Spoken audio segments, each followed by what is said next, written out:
Assalomu alaykum va rahmatullohi va barakatuh aziz birodarlarim, aziz dindoshlarim, sog' omonmisizlar? Men uchun mana bugun juda ham quvonchli kun bo'lyapti, lekin alhamdulillah har kuni quvonchli kun, chunki men mehnatimni mevalarini ko'ryapman.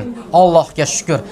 Mana bilasizlar, salomatlik o'ta ulkan boylik. Buni qadriga prosta kim yetadi? Dardi o'sha dard chekkan inson biladi. Shuni bilinglar. Men juda ko'p gapiraman-da, bu boylikni mana ko'pchilik pisand qilmaydi. Lekin kimdir mana joni og'rib turibdimi, boshqa turibdimi, bilingki, shu ko'zingizga dunyo hattoki tor ko'rinadi. Million, milliard pulingiz bo'lsa ham ko'zga ko'rinmaydi. Bir joyingiz og'rib tursa, bir joyingiz shu bezovta qilib tursa. Shuning uchun mana shu ulkan boylikni men faqat jon kuydirib borgusiz azlarga ilinib kelyapman Allohning izni bilan, chin yurakdan, chin qalbimdan. Buni mana isbotini qilib beryapman, Allohga shukr.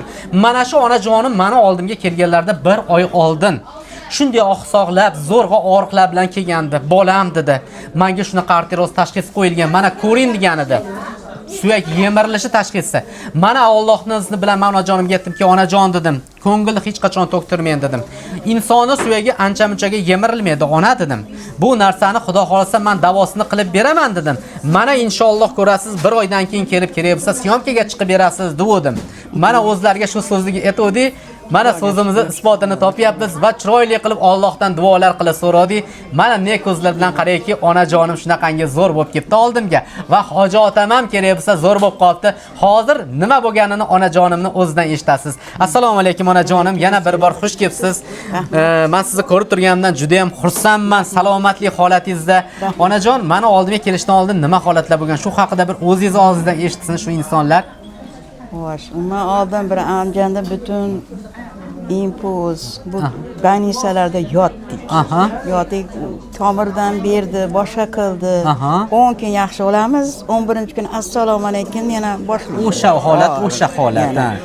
Men mas'ulni nimasini ko'rdim, men 1 oy kuzatdim. Men aytdim, shu bolaga ajoyib dadasi boraylik dedim. Desam men ekan, bo'ldi, boramiz dedim. Shu men keldik. Telefonni rezonga tiqib qo'ylar. Keyin mana Allohga aytganingizni qildim, lekin og'riq bo'ldi. Og'rimagan yillar ham og'rir ekan. Bir qator. Ey Alloh, shu ukam sabr qiling degan. Sabr qildim. Qarang. O'tib ketdi. Mashalloh. Allohga beadad shukr. Dadasi ham yaxshi. Cholim ham 76 ga kelgan, biya kuchalab berdi, yuraklari. Shamollashlarga, qilib Voy, berdim. ishtaha ham yo'q, zo'r.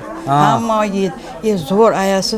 Men aytdim, siz hali vaqtingiz bo'lgan yo'q. Har 2 oy bor. 2 oydan keyin borasiz dedi.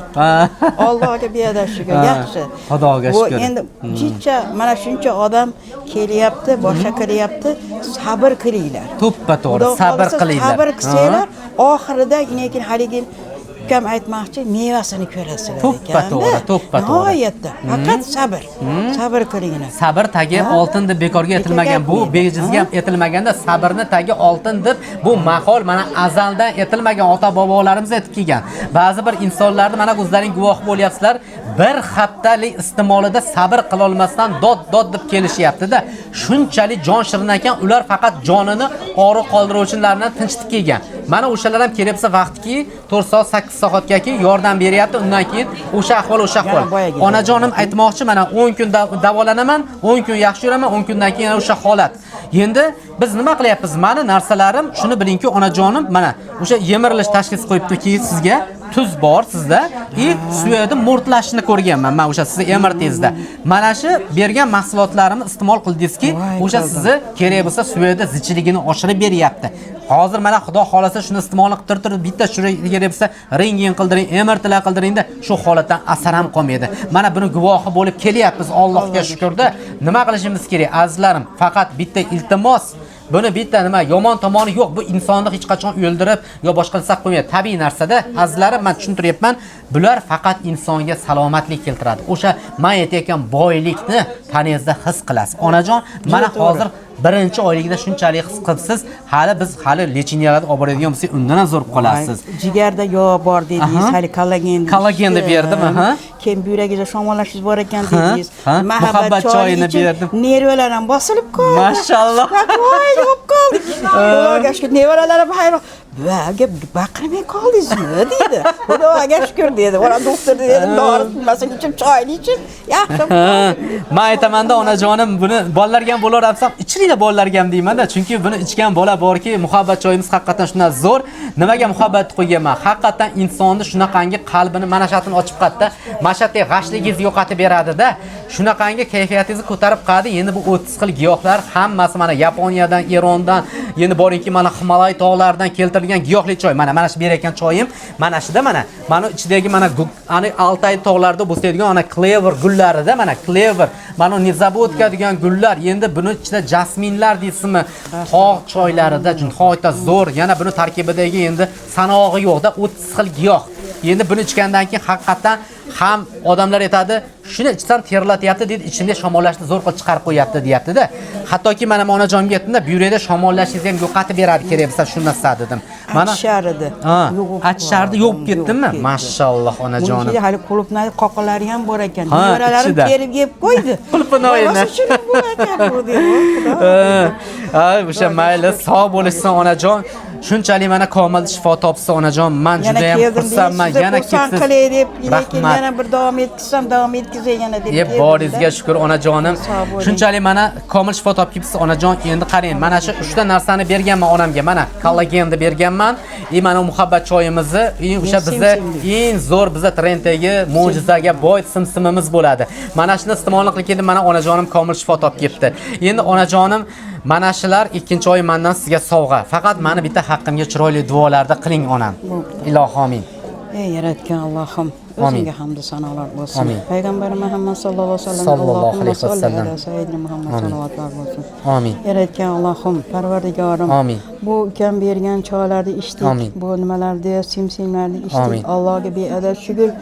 O'zingni Allohning shifosini berding.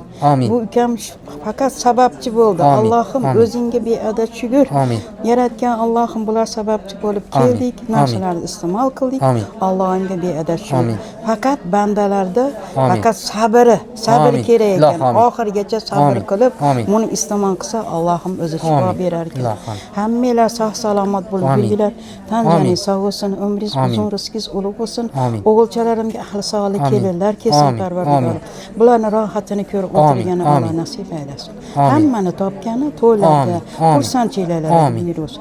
Yaxshi kunlarda, chiroyli kunlarda hammamiz solih salomatlikda ko'rishlikka Alloh nasib aylasin. Rabbana atina fid dunya hasana va bil oxirati hasana va qina azabannar. Rahmatga amin. Allohu akbar. Juda ham xursand bo'ldim hojiona. Mana mendan sizga sovg'a. Xudo olsa bularni oling, yana davom ettiramiz. Iste'molini qilib komil shifo topib kelib, keyingi safar hoji otamni ham olib keling, shifolarni topib kelsa, ularga ham xudosi sovg'alar ulashamiz. Ko'rib turibsizlar, azizlarim, bizda mana ochiq oydin haqiqat. Inshaalloh kelasiz, biz sababini qilib beramiz, shifo topib olasiz. Bizni kuzatishda xudo xolasa davom etib turing. Hadimay ko'rasiz, shunaqangi yangilikni zo'rlari bo'ladi, ko'z ko'rib, quloq eshitmagan. O'sha gap, bizni chiqqanimizga mana endi 6 oyga to'ldik. Hali xudo xolasa yillar davomida mana shu xalq mana mehnatimizni ko'rasizlar. Mana shular bizni ko'taradi-da. Nima qilardi? Quyoshga yo'naltiradi. Quyosh bo'lib porlaganimizni ko'rasizlar. Salomat bo'linglar. Boshimiz yerga